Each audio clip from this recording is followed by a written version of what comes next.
오늘은 하나님의 본체이신 예수 그리스도라는 제목으로 말씀의 은혜를 나누도록 하겠습니다.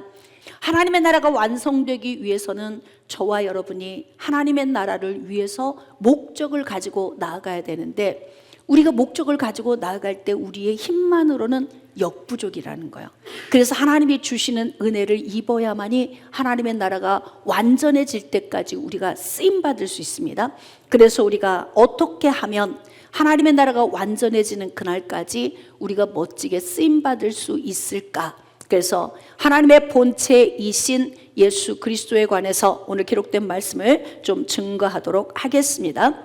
에베소, 빌립보, 골로새, 빌레몬서, 이 네 권은 옥중서신입니다. 이제 바울이 복음을 전하다가 감옥에 갇혔고, 감옥에 갇혀 있는 상황에서 빌립보 교회 성도들에게 편지를 쓴 내용인데, 이제 교회 성도들에게 무엇을 당부하는지 한번 보겠습니다. 빌립보서 2장 1절, 그러므로 그리스도 예수 안에 무슨 권면이나 사랑의 무슨 위로나 성령의 무슨 교제나 긍휼이나 자비가 있거든. 여러분, 이제 교회 안에는 먼저 된 자가 있고 나중에 온 자들이 있어요. 나중에 온 자들은 먼저 된 자들을 통해서 양육을 받게 되고, 그 양육을 통해서 먼저 된 자로 또 가는 거예요. 그러면서 이 사람들이 양육받고 난 다음에 먼저 된 자가 되면 다시 그들 뒤에 온 나중된 자를 또 섬기게 되는 거예요. 그래서 교회는 항상 어떻게 해야 되냐면 다른 영혼을 품는 훈련이 되어져야 된다는 거죠. 근데 교회 안에서 우리가 다른 영혼을 품기 위해서는 권면의 문제나 또는 뭐 위로의 문제, 또 교제의 문제나 긍휼이나 자비의 문제, 이러한 문제들이 교회 안에 있을 수 있어요. 근데 이러한 어떤 요인을 교회 성도들에게 적용함에 있어서 이것을 우리 힘으로 하려고 하면은 이것이 잘 안 되죠. 여러분, 영혼을 사랑한다는 그 의미가 무엇인 줄 아세요 혹시? 영혼을 향한 뜨거운 마음, 영혼을 보면 막 사랑의 마음이 생기는 거, 그런 경험을 해보셨나요? 부모와 자녀가 누리는 사랑, 또는 남자와 여자가 누리는 사랑, 또는 뭐 친구끼리 누리는 사랑, 그거와 다른 사랑이 있어요. 저는 하나님께서 이제 목회자로 부르셨기 때문에 그 영혼을 사랑하는 그 특심한 마음을 부어주셨어요. 저는 그 마음을 알아요. 이게 내 마음이 아닌데, 내 마음이 아닌데 왜 저렇게 저 영혼이 긍휼할까?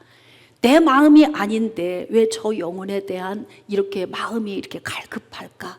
이런 거, 그럴 때마다 제가 느끼죠. 하나님이 내 마음에 부어주셨구나. 그래서 교회 안에서는 영혼들을 양육하고 관리하기 위해서 우리 안에 하나님이 부어주시는 그 은혜가 필요하다는 거예요.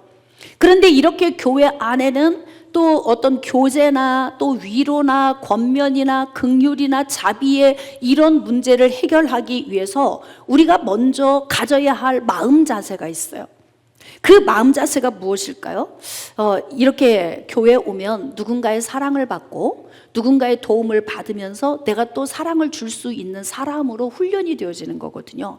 여러분, 적어도 직분이 그래도 이제 집사 직분을 받았고, 또 권사, 또 안수집사, 또는 장로, 또는 뭐 그 이상 교역자들 어떤 직분이 있다 그러면 이 정도 직분을 가진 사람은 사랑을 받는 자의 위치에 있어서는 안 되는 사람이에요. 그 정도 직분이 있으면 사랑을 줘야 되는 위치에 있는 사람이거든요. 그러면 내가 누군가에게 다른 영혼을 품으면서 그들에게 사랑을 주려면 내가 어떤 사람이 되어줘야 되고 어떤 마음의 자세를 가져야 하냐면, 지금 바울은 빌립보 교회 성도들에게 이렇게 이야기를 하고 있어요. 2절입니다. 마음을 같이하여 같은 사랑을 가지고 뜻을 합하여 한 마음을 품으라는 거예요. 하나가 되는 게 굉장히 중요하죠. 하나. 여러분, 하나가 되려면 어떻게 해야 될까요? 목적이 같아야 되고 목적지가 같아야 하나가 되는 거예요. 이게 여러분, 이제 교회 성도들이 왔을 때 약간 신앙이 여린 사람도 있고 신앙이 중간쯤 자란 사람도 있고 굉장히 신앙이 성숙한 사람도 있어요. 왜냐하면 이 교회 온 그 연수도 다 다르고 또 믿음도 다 다르기 때문에 똑같지 않습니다. 근데 내가 어떤 위치에서 어느 정도의 신앙을 가졌든 중요한 것은 그 사람의 신앙의 연조나 아니면 그 사람의 그 믿음의 강력함을 떠나서 우리가 먼저 설정해야 할 것이 있는데, 그것이 바로 뭐냐면 마음을 같이 해서 같은 사랑을 갖는다는 거예요. 그리고 뜻을 합해서 한 마음을 품는다는 거예요. 어떻게 해서든지 우리 교회, 저와 여러분이 바로 교회인데, 교회인 우리가 모인 회중, 이 공동체 모임 안에서 어떻게 하면 이 땅에 오신 예수 그리스도의 그 목적, 그것을 이루는 통로로 우리가 멋있게 쓰임받을 수 있는가, 이 부분에 대해서 함께 고민해야 하는 거예요. 그래서 마음을 같이 하고 같은 사랑을 가지고 뜻을 합하여 한 마음을 품기 위해서는 우리가 하나의 지식을 가지고 있어야 되는 거예요. 그것이 바로 무엇이냐면 예수 그리스도에 관한 지식입니다. 신앙의 연조가 다르고 교회 나온 그런 연수가 다 다르기 때문에 성경에 대한 지식을 다 섭렵하기는 어려운 분이 있을 수도 있어요. 또 신앙생활을 오래 했어도 성경을 볼 시간이 많지 않기 때문에 일독도 못하는 경우도 있을 수 있습니다. 그러나 여러분, 예수 그리스도가 믿어지는 건 성경 한 권을 다 읽어야만 믿어지는 건 아니에요. 성경에 기록된 말씀을 다 몰라도 오직 예수 그리스도에 관한 죽으심과 부활에 관한 말씀만 들어도 그 말씀을 통해 구원받을 수 있다는 거예요. 그래서 우리는 무엇으로 지식이 무장되어져야 되냐면 단 하나의 지식은 바로 예수 그리스도에 관한 지식입니다. 그래서 지금 바울은 빌립보 교회 성도들에게 같은 마음으로 같은 사랑을 가지고 뜻을 합하여 한 마음을 품어야 된다는 것을 지금 강조하고 있기 때문에 분산된 마음이 아니라 우리는 연합된 마음을 가져야 한다. 오직 목적은 영혼 구원에 있어야 한다. 할렐루야. 그래서 많은 영혼을 주께로 인도해서 주께로 돌아온 영혼들이 예수님을 믿고 구원받을 수 있는 통로로 우리가 서 있기를 사모해야 된다는 거예요. 그래서 우리는 오직 하나의 지식, 예수 그리스도에 관한 지식, 그리고 오직 예수 그리스도 한 분을 사랑하는 마음, 이 마음이 하나가 되어지면은요, 목적이 같고 목적지가 같기 때문에 시끄러운 소리가 나야 될 이유가 하나도 없어요. 영혼을 품는 것이라면, 지금 내가 말하는 것이 영혼을 품는 것이라면, 내가 지금 침묵하는 것이 영혼을 품는 것이라면, 내가 지금 헌신하는 것이 영혼을 품는 것이라면, 그렇다면 목적이 다 같기 때문에 이것은 아름답게 나아갈 수 있게 된다는 것입니다.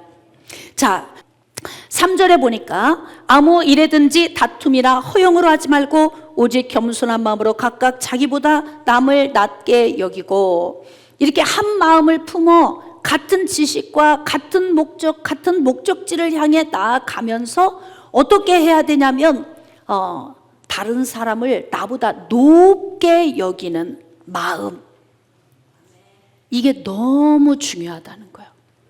내가 저 사람보다 많이 배웠어도 저 사람이 나보다 인격이 좋을 수 있어요. 내가 저 사람보다 똑똑할지라도 저 사람이 나보다 더 지혜로울 수 있어요. 어느 면인가 나보다 탁월한 요인이 있을 수 있는 상대방을 바라보면서 저 사람을 높게 여겨주는 거, 이 마음이 교회 안에 필요하다는 거예요.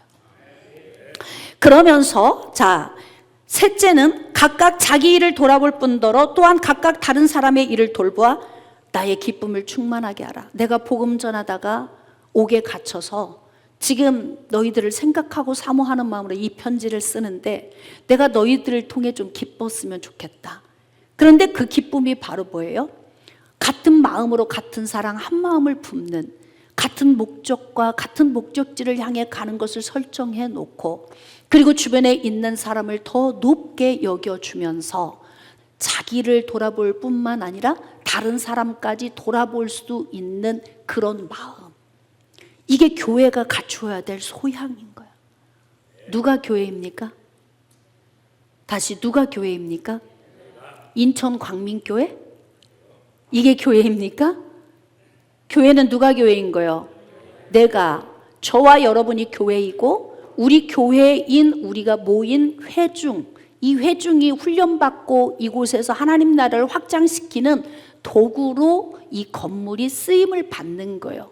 건물의 크고 작음이나 아름답고 아름답지 않고의 문제는 그렇게 중요하지 않다 이 말이에요. 오순절 마가의 다락방에 빼곡히 앉아있는 그 영혼들이 그냥 전혀 기도에 힘쓸 때 성령이 장소나 또는 그 장소의 어떤 인테리어 유무와 상관없이 그냥 성령이 그냥 하늘로부터 불로써 임하셨다. 그렇게 기록이 되어 있잖아요. 그렇기 때문에 우리가 건물 중심의 신앙생활이 아니라 하나님의 성전이 지어지는 건 저와 여러분을 통해 지어져 가는 거예요. 우리는 각자 성전으로서 본분을 감당하기 위해서 이렇게 나뿐만이 아니라 다른 사람을 돌아보는 그런 너그러움이 있어야 한다는 거예요. 자, 이제 이러한 요소를 우리가 소유해야 되는데 결코 쉽지 않다. 이게 쉬우면 바울이 지금 빌립보 교회 성도들에게 이런 편지 썼을까요? 쉬우면 말할 필요 없어. 말하지 않아도 잘하면 잔소리할 필요 없습니다. 그런데 지금 편지로 써서 보낸 거예요. 난 너희들이 마음을 같이 하고 같은 사랑을 가지고 뜻을 합해서 한 마음을 품었으면 좋겠다. 그건 뭐예요? 안 되고 있다는 이야기지. 그리고 다른 사람을 너희들 자신보다 좀 높게 여겼으면 좋겠다. 안 되고 있는 거예요. 그리고 네 자신뿐만이 아니라 다른 사람도 한번 이렇게 돌아보라. 이게 안 되는 거지. 결코 쉽지 않다는 거예요. 자, 그러면 성경은 어떻게 우리에게 제시하고 있냐면 성경은 전부 다 원인과 결과를 다 이야기해줘. 너무 친절하게. 우리 스스로 우리 힘으로 하기 어려운 요인은 어떻게 하면 너희들이 할 수 있느냐. 지금 이제 5절에 부탁하고 있어요. 자, 이게 중요한 말씀이니까 우리 같이 압도합시다. 5절 시작. 너희 안에 이 마음을 품으라. 곧 그리스도 예수의 마음이니. 예수님의 마음을 품으라는 거예요. 그러니까 결국 뭐냐면 마음을 같이하여 같은 사랑을 가지고 뜻을 합하여 한 마음을 품고, 그리고 다른 사람을 나보다 높게 여기면서 나 자신뿐만 아니라 다른 사람의 일을 돌볼 수 있는 마음은 누구의 마음이다? 예수님 마음. 희생하는 마음. 당신은 죄도 없으신데 그런데 자기 자신을 내어줄 수 있는 마음. 이 마음을 좀 닮으라고 하는데 우린 지금 뭘 고백하고 싶어요? 하나님, 너무 어려워요. 저는 왜 이렇게 안 되는지 모르겠어요. 저는 아닌 건가요? 저는 못된 인간인가요? 막 이렇게 내 자신을 좀 채찍하면서 스스로 자기가 아파할 수 있어요. 자, 이제 그 방법을 좀 오늘 배워보려고 합니다. 너희 안에 이 마음을 품으라. 곧 그리스도 예수의 마음이니.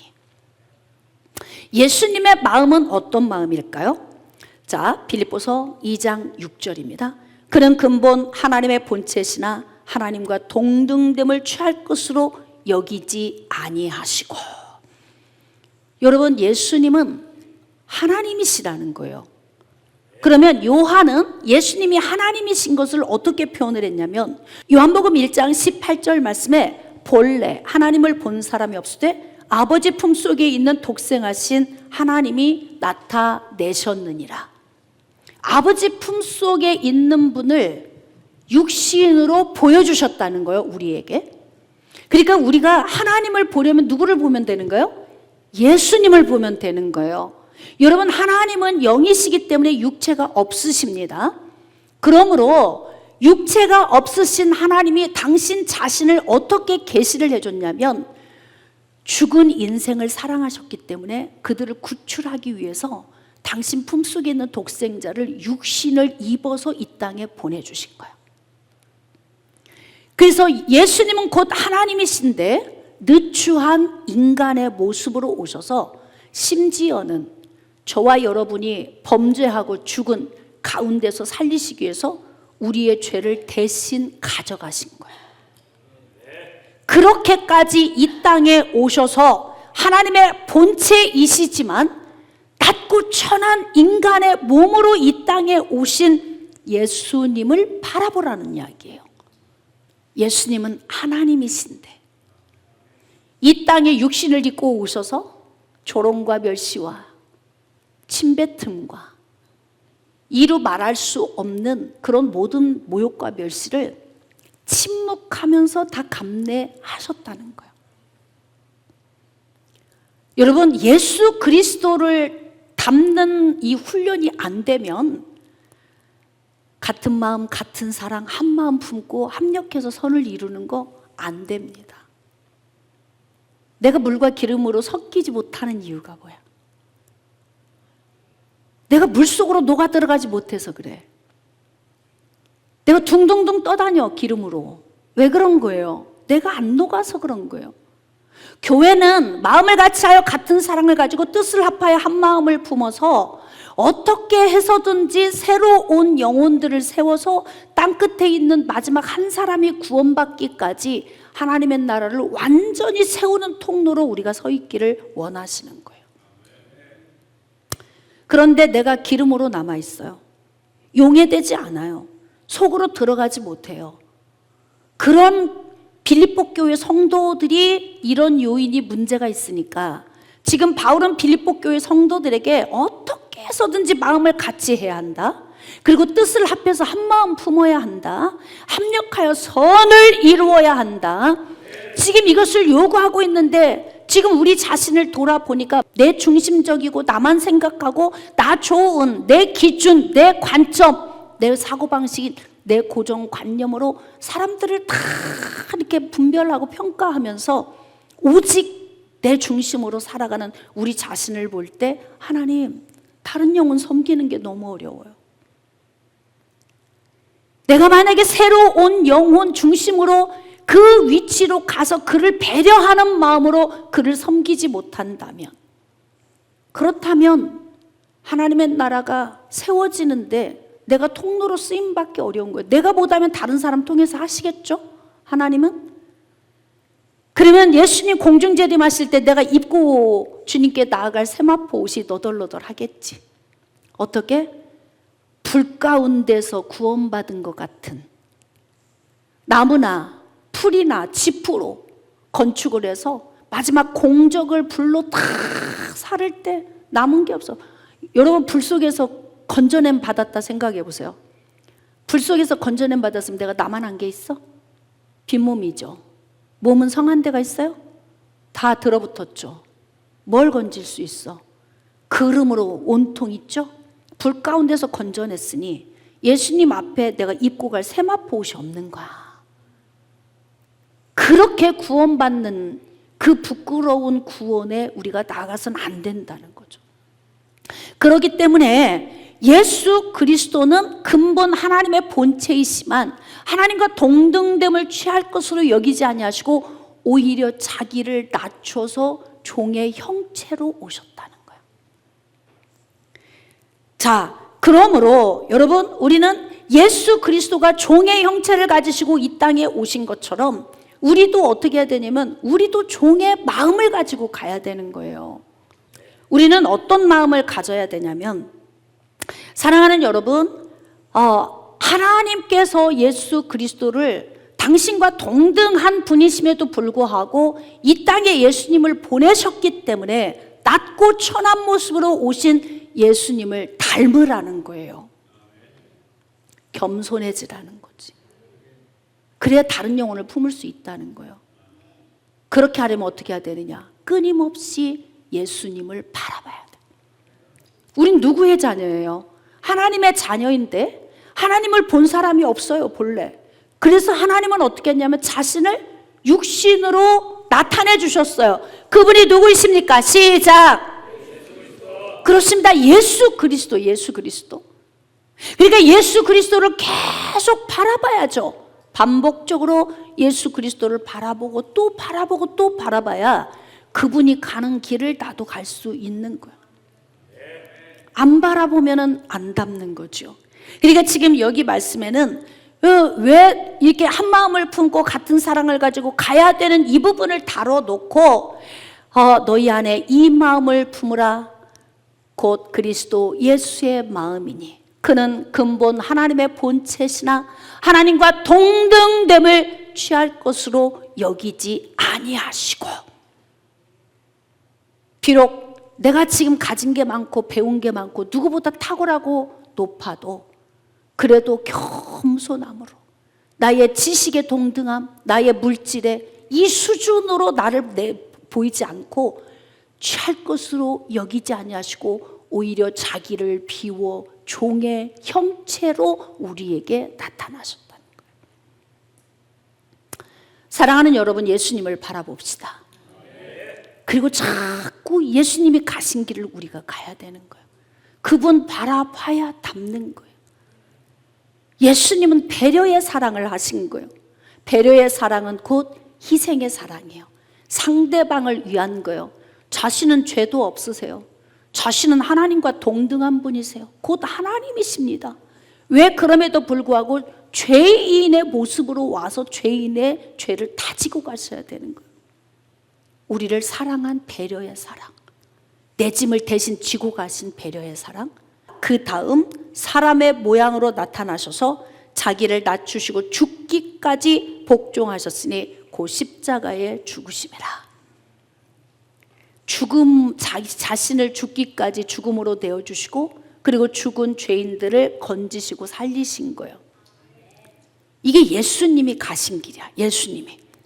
자, 그러므로 예수님은 하나님의 계획 안에서 하나님의 뜻에 순종하고 나와서 결국 예수님은 순종을 넘어선 복종까지 가셨다는 거예요. 복종. 할렐루야. 아버지 하나님의 말씀에 순종하고 나가니까 아버지 하나님이 아들 예수 그리스도에게 놀라우신 보상을 주셨어요. 그래서 우리도 뭐냐면 보상, 다시 말하면 보너스. 주를 위해 살면 주님이 우리를 위해 주시는 그 보상, 이 부분을 우리가 기대하고 가는 거예요. 예수 그리스도 안에 있으면 우리에게 보상이 주어집니다. 할렐루야. 예수 그리스도에게 주어진 보상이 무엇일까요? 자, 빌립보서 2장 9절 말씀. 이러므로 하나님이 그를 지극히 높여 모든 이름 위에 뛰어난 이름을 주사. 그러니까 자기를 낮추시고 죽기까지 복종하신 예수 그리스도의 그 전반적인 사역을 하나님께서 순종하고 나아가시는 것을 보면서 예수 그리스도에게 보상하신 것이 뭐냐면 모든 이름보다 뛰어난 이름을 주셨다는 거예요. 높여주신 거예요. 최상급으로 대우해 주신 거예요. 여러분의 이름은 어떻습니까? 이름값 하고 있나요? 이름 최상급인가요? 그래서 뭐냐면 하나님께서 주신 이 최고의 이름, 그 이름이 어떤 능력을 나타내는지 마태복음 1장 21절 말씀. 아들을 낳으리니 이름을 예수라 하라. 이는 그가 자기 백성을 그들의 죄에서 구원할 자이심이라 하니라. 최상급의 예수 이름으로 하나님이 주신 그 능력이 바로 뭐냐면 여러분, 예수 그리스도의 이름의 권세 안에 구원의 능력을 주신 거예요. 다시 말하면 죄 사함의 은혜를 주신 겁니다. 그래서 어떤 종교에도 생명이 없어요. 오직 예수님 한 분이에요. 오직 예수님 한 분이십니다.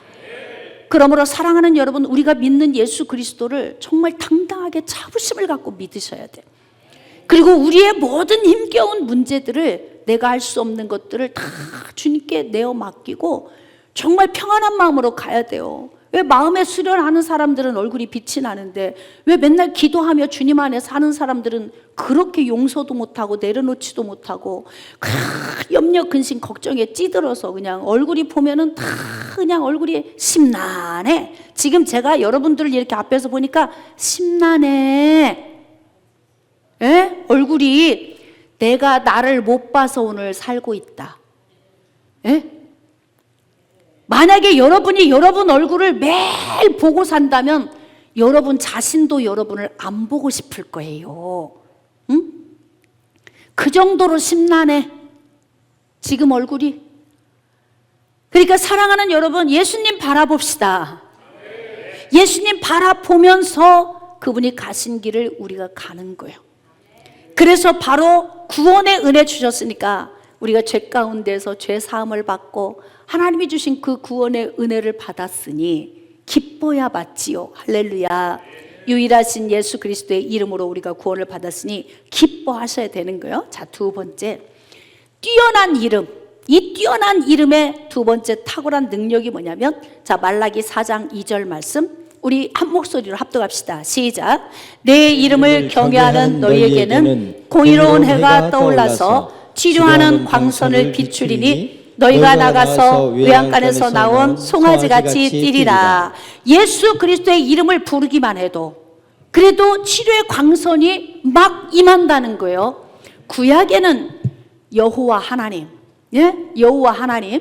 그런데 이제 신약으로 와서 예수님이 오신 이후에는 예수 그리스도의 이름을 우리에게 위임해 주셨기 때문에 우리는 바로 뭐냐면, 내 이름을 경외하는 너희에게는 공의로운 해가 떠올라서 치료하는 광선을 바라리니 너희가 외양간에서 나온 송아지같이 뛰리라. 이 말씀이 믿어지십니까? 그래서 예수 그리스도의 이름으로 선포하는 거예요. 할렐루야. 오늘 예배드리는 여러분들에게 예수 그리스도의 이름으로 제가 선포합니다. 예수 이름으로 강건해질지어다.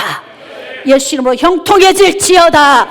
예수 이름으로 평안해질지어다. 예수 이름으로 막힌 것이 다 열리고 뚫릴지어다. 그렇습니다. 예수 그리스도의 이름은 우리의 삶을 치료하는 능력이 있다, 이 말입니다.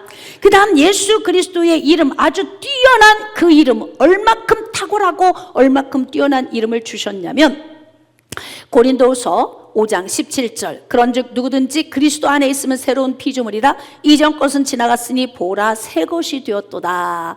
예수 그리스도의 이름은 우리를 변화시키는 능력이 있어요. 자, 잘 들어보세요. 오늘 굉장히 중요한 말씀을 지금 성령께서 여러분에게 주실 거예요. 이 말씀을 다시 한번 여러분이 같이 우리가 한번 합독해보고 얼마나 중요한지, 여기에서 이 말씀을 여러분이 중요한 것을 좀 뽑아내셔야 돼. 나는 어떤 단어가 가슴에 심장으로 꽂히는가. 자, 고린도후서 5장 17절 시작. 그런즉 누구든지 그리스도 안에 있으면 새로운 피조물이라 이전 것은 지나갔으니 보라 새 것이 되었도다. 자, 어떤 단어가 심장에 꽂히십니까?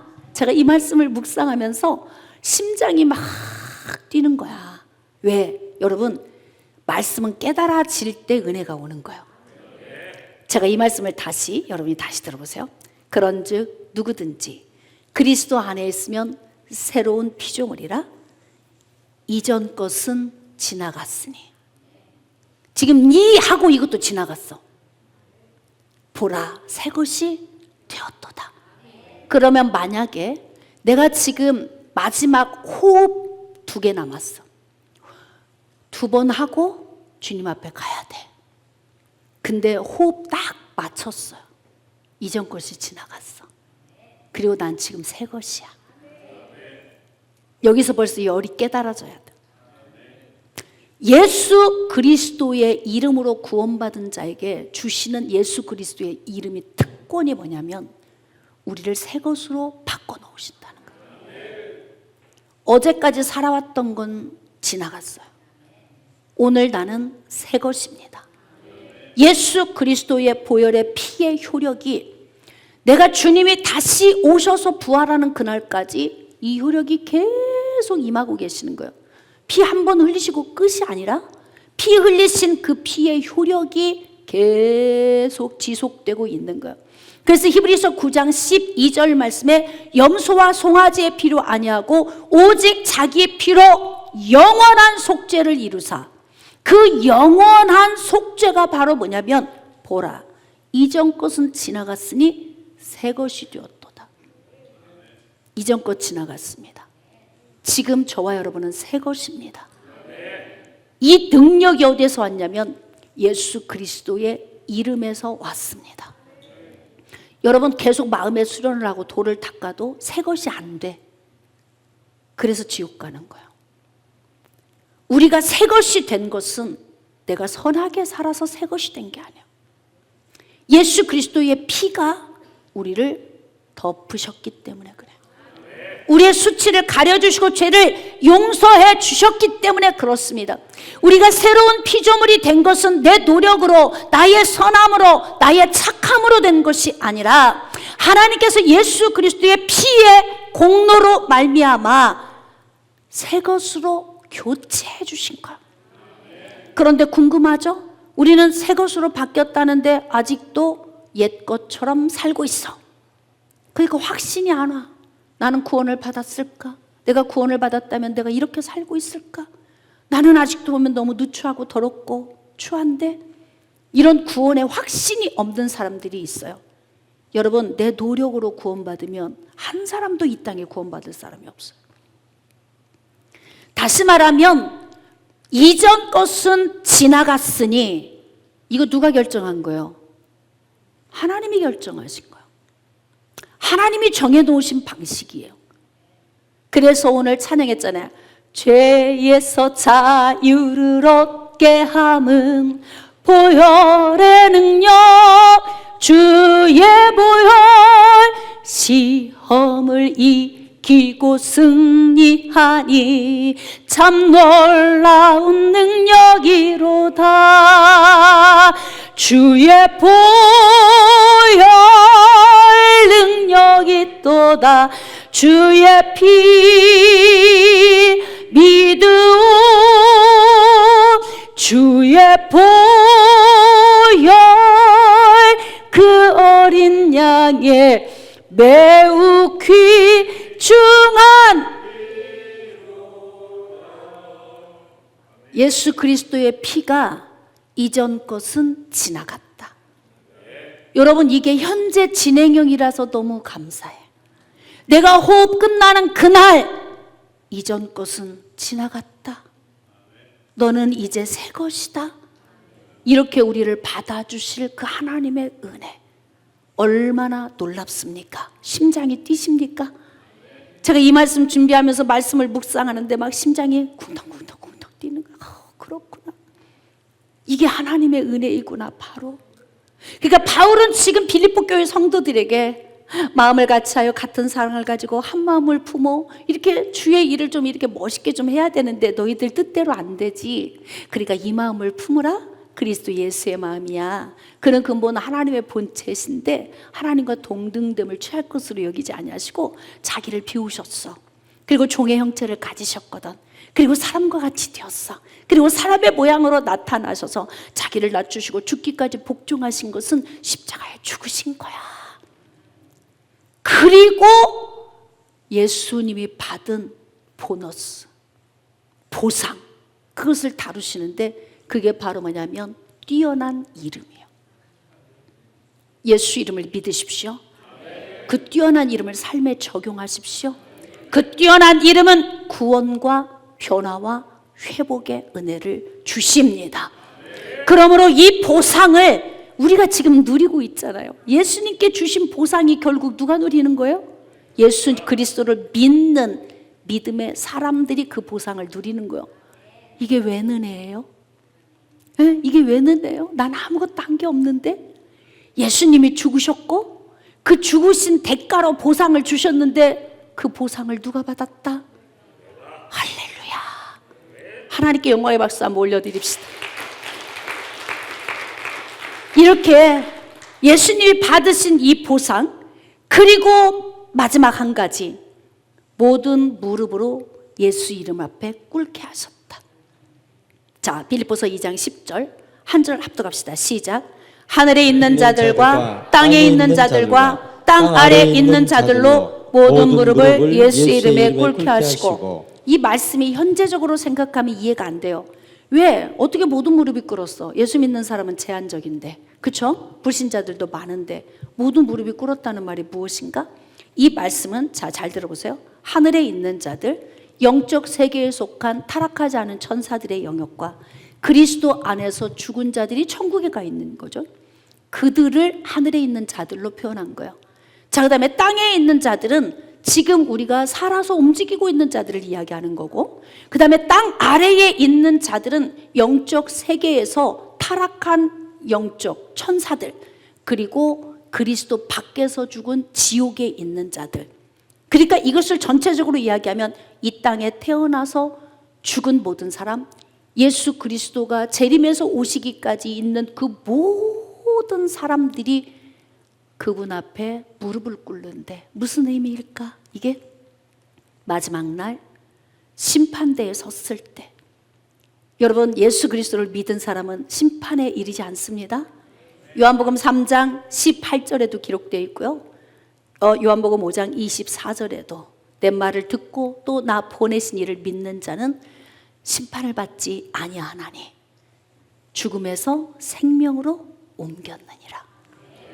그러므로 저와 여러분은 세마포 옷 입고 혼인 예식으로 들어가는데요, 중요한 건 예수 그리스도 밖에서 죽은 자들은 심판대 앞에서 그들의 모든 행위를 낱낱이 심판받으면서 지옥으로 다 떨어져. 이때 무릎을 꿇어. 그리고 어떻게 하는 거예요? 그때 믿었으면 좋았을걸.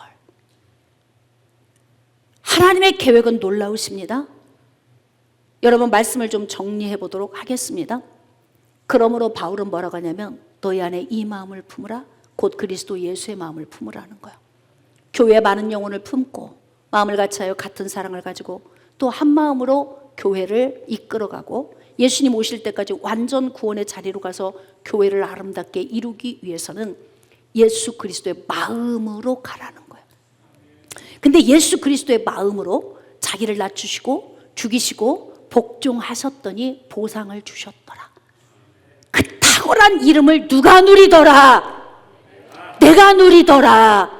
모든 무릎이 예수 앞에 꿇을 때 우리는 세마포 옷을 입고 가서 혼인 예식에 예수님 앞에 무릎을 꿇고 경배할 거예요. 예수님께 경배. 예수는 그리스도, 예수는 주, 하나님의 영으로 경배 드리리. 우리 그렇게 무릎 꿇고 경배할 거예요. 지금 예수를 영접하십시오. 죽은 뒤에 지옥 가기 전에 무릎 꿇지 마시고, 그러므로 사랑하는 여러분, 하나님의 본체이신 예수 그리스도, 그분을 닮읍시다. 그리고 그분을 바라봅시다. 그리고 그분 안에서 헌신합시다. 많은 영혼 품고 완전 구원에 이르는 그날까지 열심히 전진하며 달려갑시다. 이런 은혜가 우리 가운데 함께 있으시기를 주님의 이름으로 축복합니다.